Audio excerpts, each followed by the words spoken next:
Hello, in this video we are going to use the composition to determine whether two functions are inverses. That is our objective, and we're going to start off talking about your prior knowledge with domain and range. And if we have a function here and we want to know the domain of the inverse, we can find that just by taking the range of our outputs. So our range of our current function is -6, 3, and 7.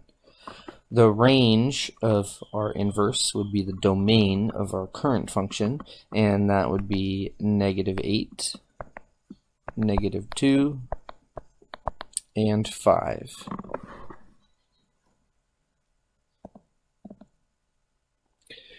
So what is composition? Composition is a mathematical process in which one function, f of x, uses the range values, or the outputs, of another function, g of x, as its domain values. Plain and simple, we're going to take the outputs of this function and we're going to go ahead and drop them into our function where we replace all of our x values. And these range values, right, are acting as the domain. This means the second function, which represents the y values, is substituted into the first function for its x values.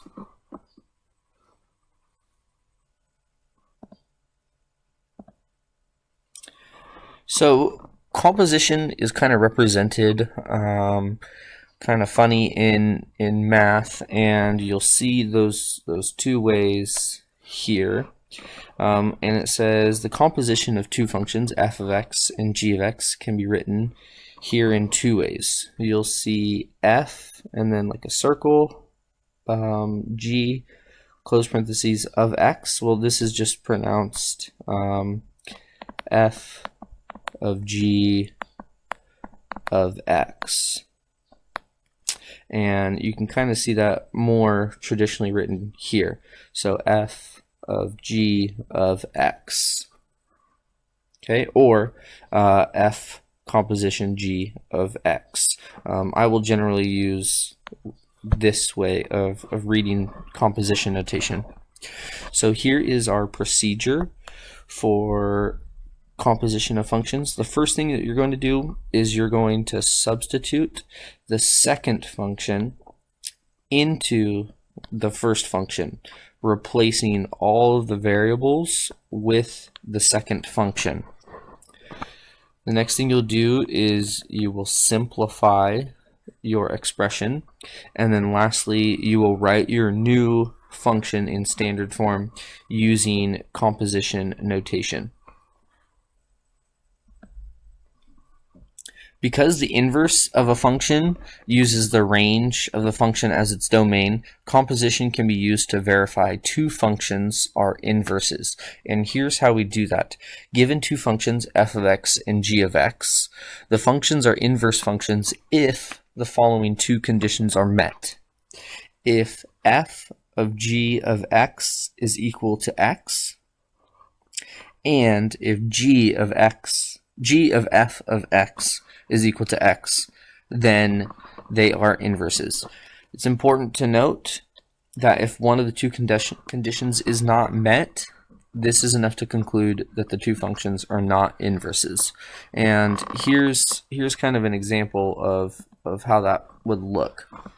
If I have the function f of x equals 4x plus 8 and g of x equals 1/4 x minus 2, we want to see, are these functions inverses of each other? So what we can do is we can use composition notation to go ahead and see if we get x as an output. So the first thing I'm going to do is I'm going to take g of x here and I'm going to plug it into f of x. So I'm going to replace x here with my g of x function, and you can see that here. Okay, so I have f of g of x written here. Now I'm going to replace in my function here. I'm going to replace in my function x. So this x gets taken out and it gets replaced with g of x. So we have, let me switch back to my pen. So we have 4 times our g of x function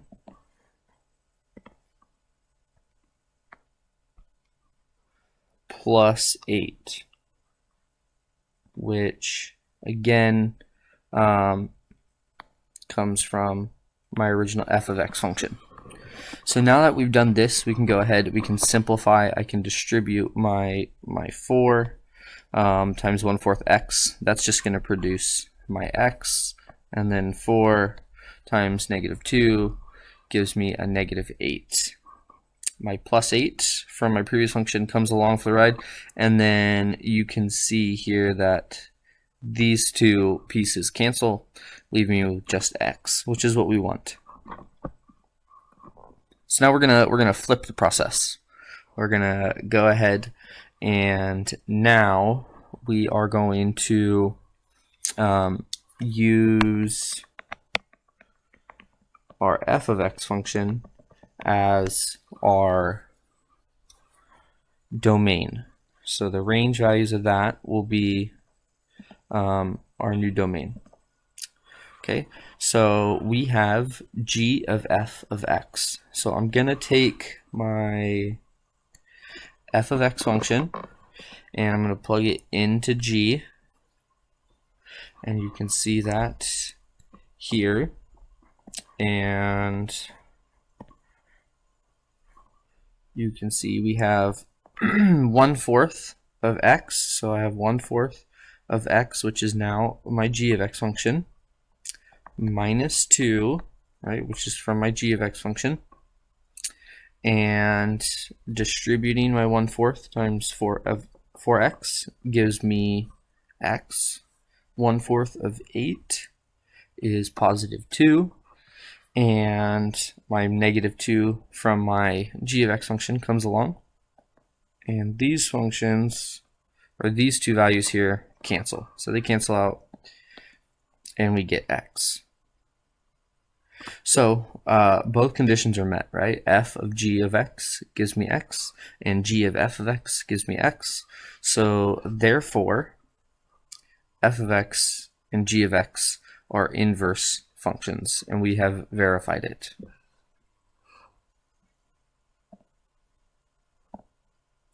Okay, that's the end of this video on concept and the skill. Please view the next couple of videos in order to go ahead and get practice. Hello, in this video we are going to look at some examples of using composition in order to determine whether two functions are inverses. The first thing that you want to do, if this helps you, highlighting or writing functions in another color to see exactly what's going on, you can go ahead and do this and follow along in your notes using different pens. I'll use red for our f of x function, and I'll switch over to blue for our g of x function. So I have two functions, and I want to determine, are these functions inverses of each other? So what we have to do is we have to go ahead and use composition to determine this. And what we want is when I have g of x, I want to plug that into f of x, and I want to get x out. So what we're going to do is, the first step, I guess you could say, is I'm going to take f of, and I'm going to take g of x now.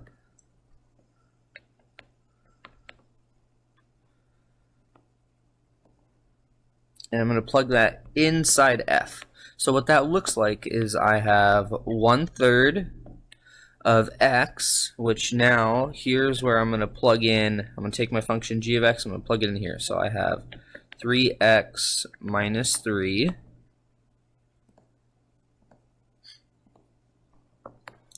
and I'm going to finish off my f of x function. Make sure that you complete your f of x function here, that you don't just stop here at g of x. That's a common mistake. So now I'm going to go ahead and distribute 1/3 times 3x is just x. 1/3 times -3 is a -1, and then I have a +1 on the end. So x minus 1 plus 1, well, that is just x. So I got what I wanted, which is good. That's good. So now I'm going to go ahead and I'm going to move on to my second step, if you will. I'm going to now compose f of x inside g of x. So I have g of f of x, and let me switch over to my red pen, f of x. And what I want to do is write my g of x function 3 times, and now I'm going to stick f of x inside of g of x, 1/3 x plus 1,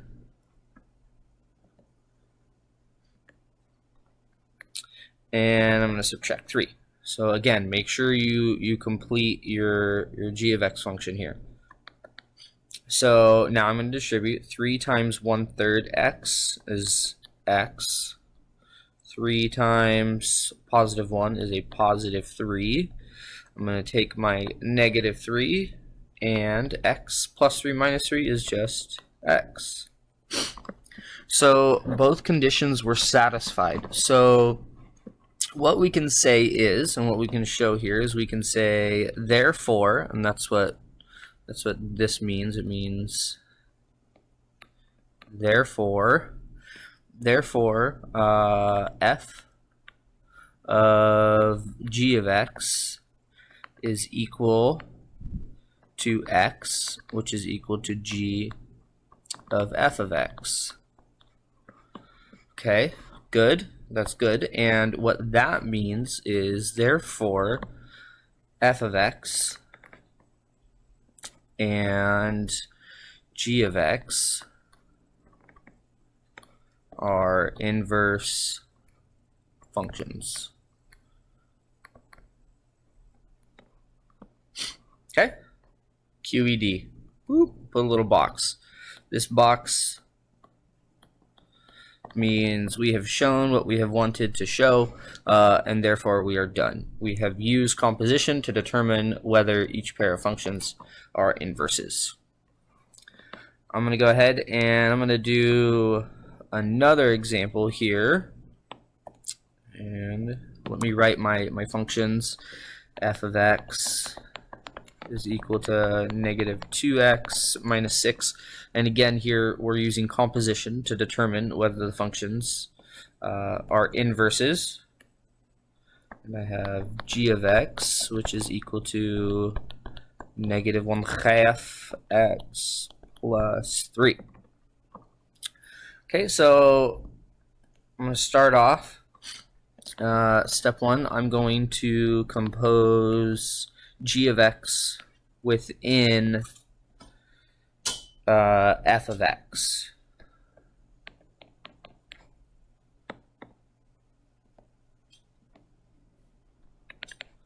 So I'm going to take -2, and instead of x, again, I'm going to plug in my g of x function, which is -1/2 x plus 3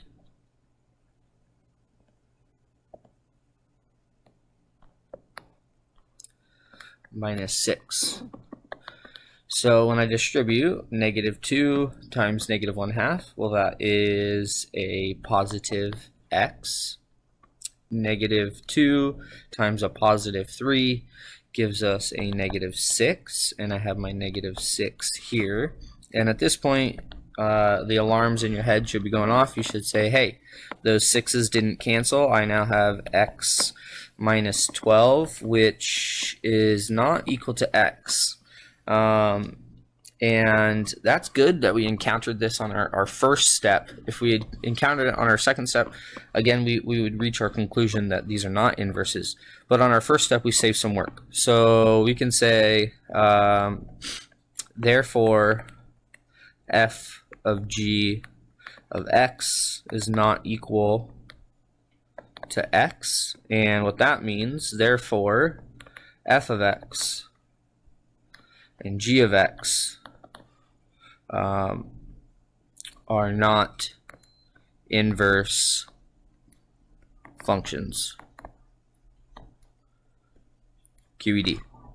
All right, we have shown it that they are not, in this case, not inverse functions.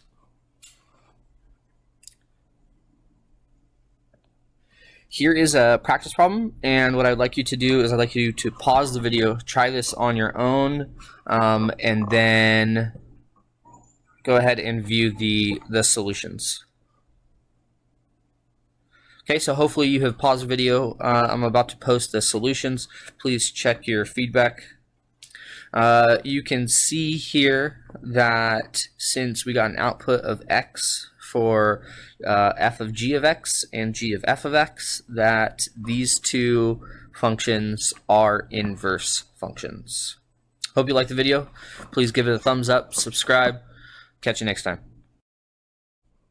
Hello, in this video we are going to use composition in order to determine whether two functions are inverses.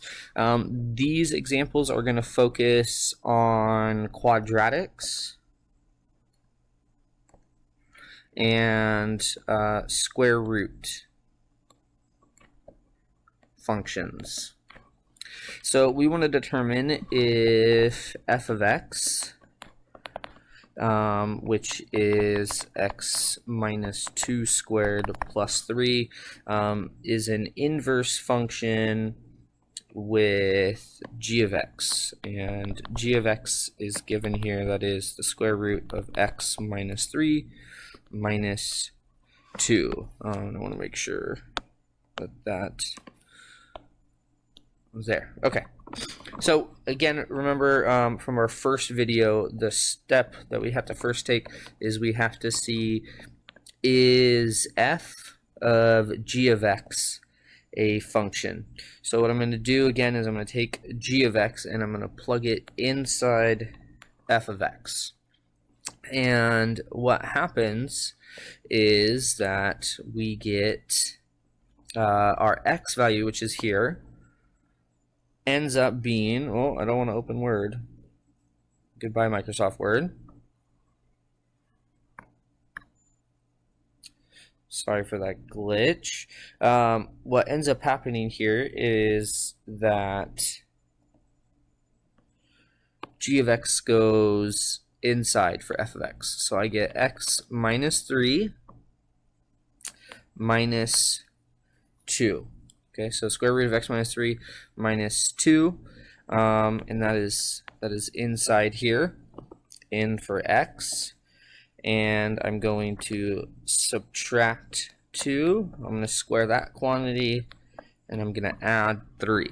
So there's a lot going on here, but we're just going to simplify it step by step.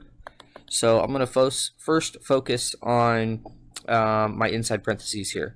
So what I have is I have the square root of x minus 3, and I get negative 2 combined with a negative 2 is a negative 4, and I have that quantity squared plus 3. And you should be looking at this and saying, hey, that's kind of nasty. It's not looking pretty. So already it's not looking good off the bat. If we simplify this, what we get is I get x minus 3 times x minus 3. Actually, I'll write it out like this for you. X minus 3, square root of x minus 3 minus 4 times the square root of x minus 3 minus 4 plus 3. And what we get is we get the square root of x, actually, sorry, we get x minus 3, root x3 times root x minus 3, minus 4 times the square root of x minus 3. Okay, that's from here and here. Then we're going to get another minus 4 root x minus 3. And negative 4 times negative 4 is a positive 16.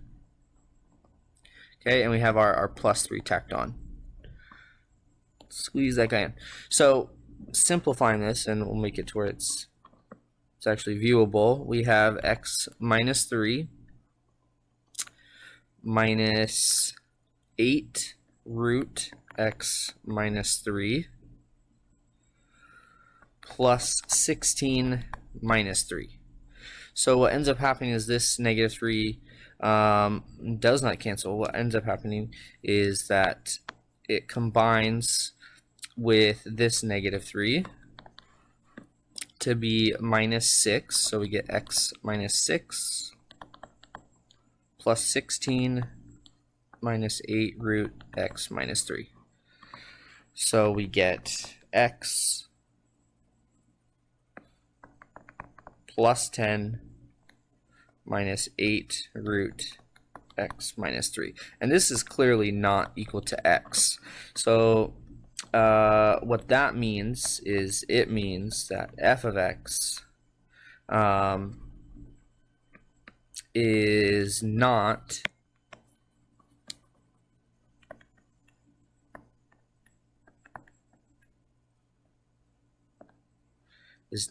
an inverse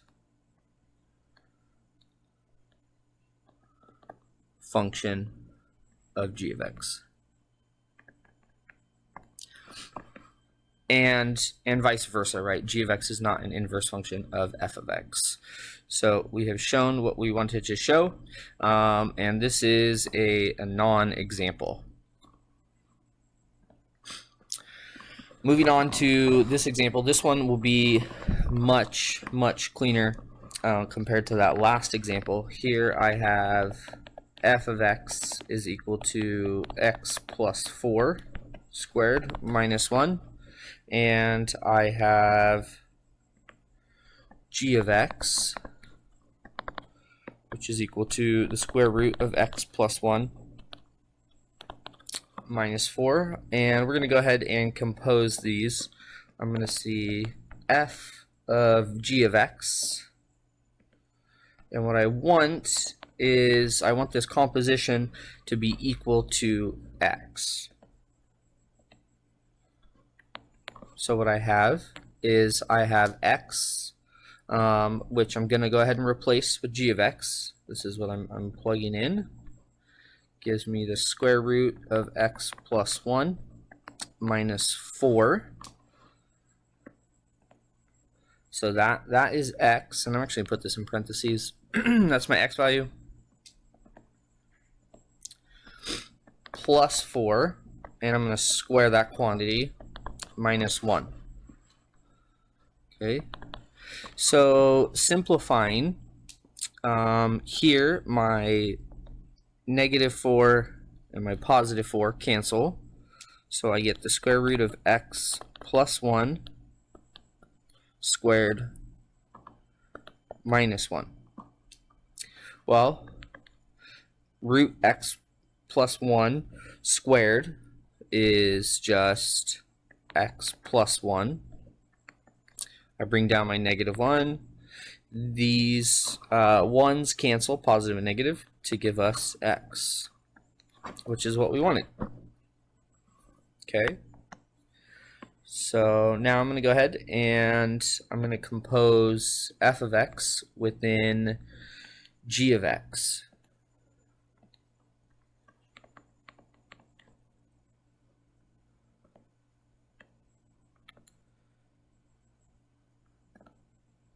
So I have the square root of x, which I want to plug in my f of x function. So I have x plus 4 squared minus 1 plus 1, and then, sorry, I get minus 4. Okay, so again, I hope you see here, you see g of x, and instead of an x value here, all I did was I replaced this with my f of x function that went in there. So I'm going to go ahead and simplify this function. And what happens on the inside of my square root is my -1 and 1 cancel to give me x plus 4 squared. And on the outside I have a minus 4, which gives me x plus 4 minus 4, right? My square root and my square cancel. We can cancel those. And x plus 4 minus 4 is equal to x, which is what we want. So both of these functions were equal to x.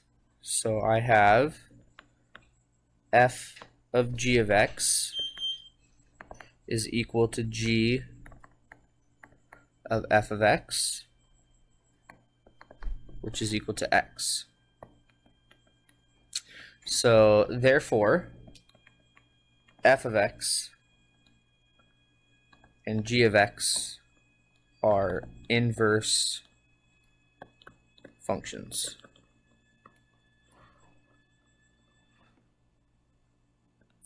Okay, please go ahead, try this practice problem on your own, and I will post the solutions. Okay, so hopefully you have tried this problem. Here are the solutions. And these are inverse functions. Thank you for watching. Like my video. Go ahead, give me a thumbs up, and I will catch you next time. Thanks, bye. Welcome to this video. This is 4-4. We are talking about identifying functions as inverses by using composition. What happens if I embed one function within another function? Do they undo each other? That is the question. And this video specifically is going to focus on cubic functions and their inverse, which is cubic root functions. So let's go ahead and take a look at a couple of examples. So here in this example, we have f of x, which is x cubed minus 4, and g of x, which is the cubic root of x plus 4. And what we want to do, step 1, is go ahead and check, is f of g of x, is this equal to x? So what I'm going to go ahead and do is I'm just going to drop in g of x into f of x, and g of x is the cubic root of x plus 4. Okay, I dropped that in, and now I'm gonna bring down f of x. So f of x is x cubed, so whatever x is, cubed minus 4, and now here's where I drop in the cubic root of x plus 4. Okay, now when I do this, what happens is I have a cubic root that's being cubed. Okay, so a cubic root and a cube, okay, are inverses, so they undo each other, so they cancel. If there was anything outside of the cubic root, that would not cancel, okay, but in this case, they do cancel. Man, I got something stuck in my eye. Oh, can't see. Okay, so these cancel, all right, and we're left over with x plus 4 minus 4. Okay, and this is equal to x. All right, so first condition is satisfied. Now I'll go ahead, we'll flip the script. I'll take g of x, and I'm going to drop in there f of x. Okay, so g of f of x. And what I want to do is I'm going to take my f of x function, which happens to be x cubed minus 4, Schwarberg, minus 4. Okay, and I'm going to embed that into g of x. So now g of x is the cubic root of x plus 4. Well, I don't have x. What I do have is x cubed minus 4. That's my input, okay? So I'm dropping in those range values, and I'm going to add 4. Okay, so I have to go ahead and kind of reduce this. So I have the cubic root of x cubed, because here my -4 and +4, okay, those cancel, and we have the cubic root of x cubed, which is just x. Okay, so condition 2 is satisfied. So what is our conclusion? Well, our conclusion is that since f of g of x is equal to x, which is equal to g of f of x, f of x and g of x are inverse functions. Okay? All right. So let's go ahead and look at another example. I know this one says practice. If you want to do this as practice, feel free. But I'm kind of gonna give it away. This is a counter example, so I want to walk you through it. Okay, so I want to use composition to determine, okay, are these inverses? And what I get is f of g of x. Okay, so I'm going to take my g of x function, I'm going to drop it in. That is the cubic root of x minus 6. Okay, and then I'm going to drop that into f of x. And I know I got away from the color coding here. I'll color code for you. Okay, that's my x value, right? And I want this cubed, so this quantity cubed plus 6, where I'm using red for f of x and blue for g of x here. Okay. All right. So let's go ahead and look at this. Now, note that this is equal, right? Notice that I don't have it just on the interior. I have a cubic root, so I can't cancel those out. What we have, though, is the cubic root of x minus 6 times the cubic root of x minus 6 times the cubic root of x minus 6 plus 6. Now, in order for this to equal x, does this all reduce to just being, does this all just reduce to be x minus 6? And the answer is no, this does not. This does not equal x. And if you wanted to, you could go ahead and multiply all of these out, and that's some pretty nasty algebra. But here's what gives it away, is that inside my cube, inside the cube here, okay, I don't just have this. If I have all this extra stuff, right, in this case just a -6, that's not going to reduce down. These are not inverse functions, right? And when one condition fails, both conditions fail. We can say since f of g of x does not equal x, f of x and g of x are not inverse functions. Okay, and there you have it. That's determining inverse functions via composition, and this is specifically talking about cubic roots and cubic functions. Okay, so I want to go ahead and show you. Here is the response to this example. Okay, all right. I want to show you this here real quick. This says Sylvia used composition to determine whether two functions are inverse functions. Here's her conclusion. Do you agree or disagree with Sylvia, and why? Well, the first step, f of g of x is equal to x plus 3. We don't want it to equal x plus 3. We want it to equal, yeah, just x, right? You want to get out what you put in. So in this step 2 equals to x plus 3. Okay, and her conclusion is that since they're equal, they're inverse functions. Well, Sylvia, I'm sorry, and that's not right. Okay, it has to be equal to x. All right, so again, in this video, we talked about verifying inverse functions via composition, dropping one function into another, and then seeing if we got that same thing out. And in this case, it was x. Catch you next time. Peace.